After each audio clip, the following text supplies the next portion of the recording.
नजर डालें तो अच्छी मजबूती के साथ इस वक्त कारोबार कर रहा है। 22,670 50 के पास निफ्टी, बैंक निफ्टी में भी उतार चढ़ाव बना हुआ है फिलहाल।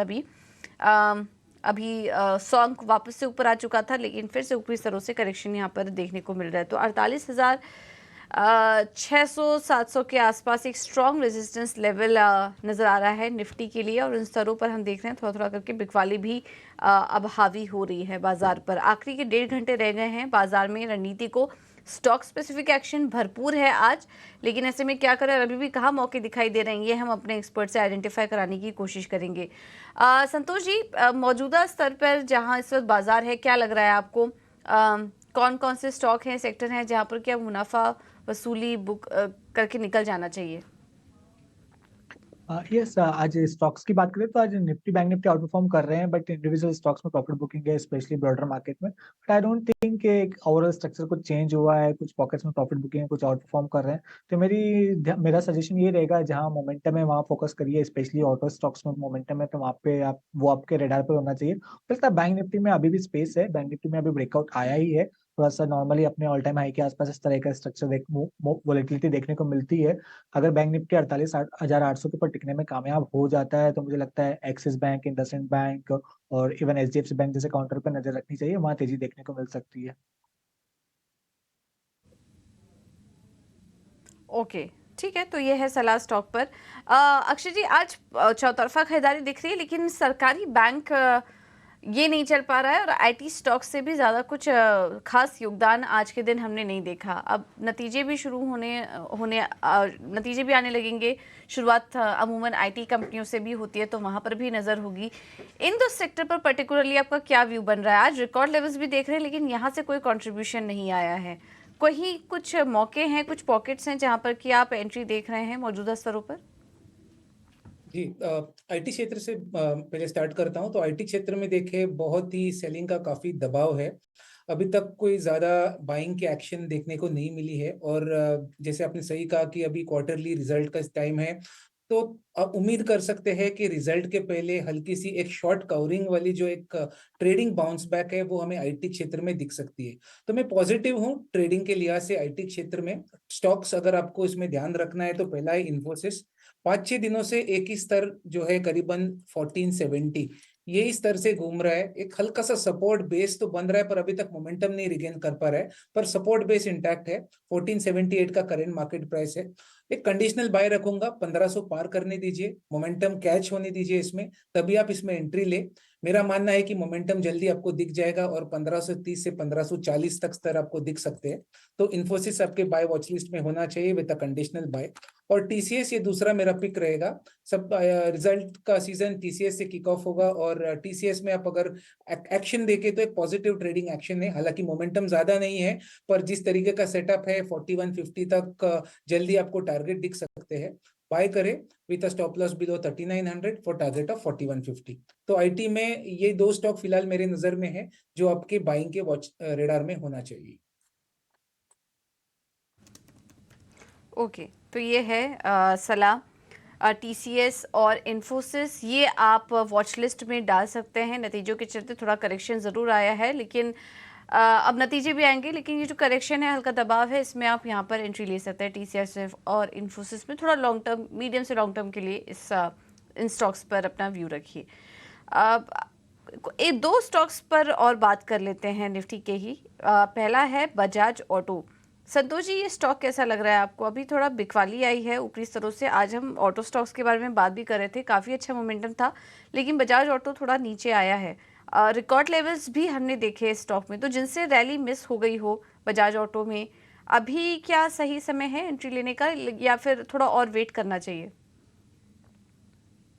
बजाज ऑटो की बात करें तो स्ट्रॉन्ग आउटपर्फॉर्मर रहा था, स्टॉक को एक तेजी दिखाई है और अपने बाईबैक के लेवल 10,000 के आसपास आ चुका है।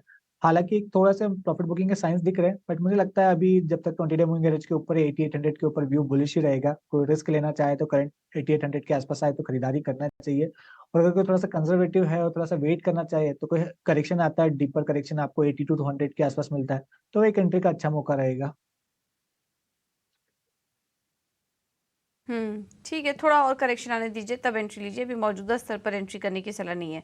ऐसा ही कुछ पैटर्न हमने एचडीएफसी बैंक में भी देखा था, काफ़ी शानदार तेज़ी आई, अपडेट्स अच्छे आ रहे थे, रिकॉर्ड लेवल्स यहाँ पर भी हमने देखे उन स्तरों के आसपास नज़र आया ये स्टॉक, लेकिन उसके बाद थोड़ा ऊपरी स्तरों से ये स्टॉक भी नीचे आया है। 1547 के पास ये स्टॉक ट्रेड कर रहा है एचडीएफसी बैंक का। अक्षय जी, क्या सलाह बन रही है, आप क्या सलाह देंगे आप एचडीएफसी बैंक पर? एचडीएफसी बैंक गए कुछ ट्रेडिंग सेशन में अच्छा खासा शानदार परफॉर्मेंस प्राइस एक्शन में देखने को मिला है। 1440 से 1540 ये इसका दौर रहा है और अभी भी चार्ट सेटअप स्ट्रांग है। ओवरऑल जो टारगेट प्रोजेक्शन है मेरे करीबन 1620 तक बनते हुए दिख रहे हैं। शायद अप्रैल महीने में ही आपको ये लेवल दिख जाए। तो जिनके पास है उनको होल्ड करना है। 1620 का आपका टारगेट है। जो नए निवेशक है जिनको एंट्री अभी तक मिल नहीं पाई है, ओवरबॉट होने के चलते हल्का सा करेक्शन आपको कभी भी मिल सकता है। 1520 ये एक आइडियल एंट्री पॉइंट होगा, जब भी आपको मिले वहां मिल जाए तो आपको बाय करना है। और 1620 का टारगेट सपोर्ट है 1480, तो स्टॉप लॉस करीबन 1470 का रहेगा। तो बाय या होल्ड ये रहेगी एचडीएफसी बैंक में फॉर अ टारगेट ऑफ 1620। ठीक है, तो 1620 के टारगेट्स अगले नज़र आ रहे हैं एचडीएफसी बैंक में, इस पर आप नज़र रख सकते हैं। लेकिन बाजार में आज हम देख रहे हैं कि हफ्ते की शुरुआत तो काफ़ी अच्छी हुई है, रिकॉर्ड लेवल्स बनते हुए दिखाई दिए निफ्टी, बैंक निफ्टी और सेंसेक्स तीनों में ही। हालांकि ऊपरी स्तरों से थोड़ा नीचे आए हैं, लेकिन ओवरऑल ट्रेंड काफ़ी अच्छा नज़र आ रहा है, ये मानना है सभी एक्सपर्ट्स का। थोड़ा बहुत उतार चढ़ाव करेक्शन जारी रहेगा, लेकिन मोमेंटम काफ़ी शानदार नज़र आ रहा है तीनों इंडाइसेस के लिए। बीएसई पर लिस्टेड कंपनियों का मार्केट कैप भी आज हमने देखा कि पहली बार 400 लाख करोड़ के पार पहुंच गया और डीमैट खातों की सुपर रफ्तार भी जारी रही। पूरा रिसर्च लेकर हमारे साथ शरद दुबे जुड़ चुके हैं। शरद, पहला सवाल तो यही होगा, बीएसई मार्केट कैप में जो परफॉर्मेंस आई है और मार्केट कैप 400 लाख करोड़ के पास निकल चुका है, किन स्टॉक्स ने कंट्रीब्यूट किया इस तेजी में? बार जो है बीएसई का जो मार्केट कैप है सारे लिस्टेड कंपनीज का, वो 400 लाख करोड़ का आंकड़ा पार किया गया है।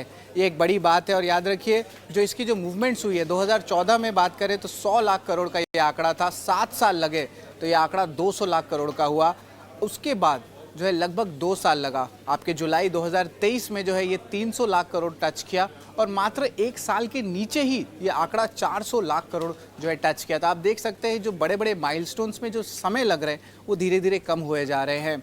लेकिन इस जर्नी में जो लास्ट टाइम हम देखे थे बीएसई का मार्केट कैप जब 300 लाख करोड़ टच किया था, तब से लेके अभी तक जो गेनर्स हैं उन पे फोकस करते हैं। ऑफकोर्स यहाँ पे डिफेंस, रेलवेज के कंपनी ज़्यादातर देखने मिलेंगे, इंफ्रा के भी नाम रहेंगे और जो स्टॉक्स हैं जहाँ पे सबसे ज़्यादा रिटर्न शेयर होल्डर्स को दिया है वो इंक्लूड करते हैं आईआरएफसी, जहाँ पे लगभग 350% का रिटर्न जो है इन्वेस्टर्स को मिला था। वही कोचिन शिपयार्ड ने भी जो है इन्वेस्टर्स को ऑलमोस्ट आप कह सकते हैं 4 गुना रिटर्न दिया। हुडको एनबीसीसी में भी 240 से 260% का रिटर्न आया है।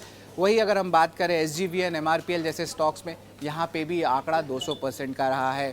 टाटा इन्वेस्टमेंट जो होल्डिंग कंपनी है वहाँ पे भी 205% देखने मिली। और आखिर में कल्याण ज्वेलर्स ज्वेलरी सेगमेंट में है, लिस्टिंग भी रिसेंटली हुई थी, वहाँ पे भी देखें तो 195% का ग्रोथ देखने मिला है। तो हम देख सकते हैं कि बीएसई की जर्नी में जो है हम कितना बड़ा मूवमेंट देखने मिल रहा है। एंड ऑफकोर्स सेंटिमेंट्स में तो इंप्रूवमेंट देखने ही मिली, लेकिन मिड कैप और स्मॉल कैप में भी एक अच्छी तेज़ी आई, जहाँ पे लार्जर स्टॉक्स जो है आपको देखने मिले हैं यहाँ पे एक्सपोजर में। बिल्कुल, तो बीएसई 500 के भी कुछ स्टॉक्स ने कंट्रीब्यूट किया इस तेज़ी में और ख़ास करके हमने देखा कि मिड कैप स्मॉल कैप शेयरों में काफ़ी शानदार एक्शन इस बीच देखने को मिला है। एसजीवीएन, एमआरपीएल, टाटा इन्वेस्टमेंट जैसे स्टॉक्स यहाँ पर परफॉर्म करते हुए नजर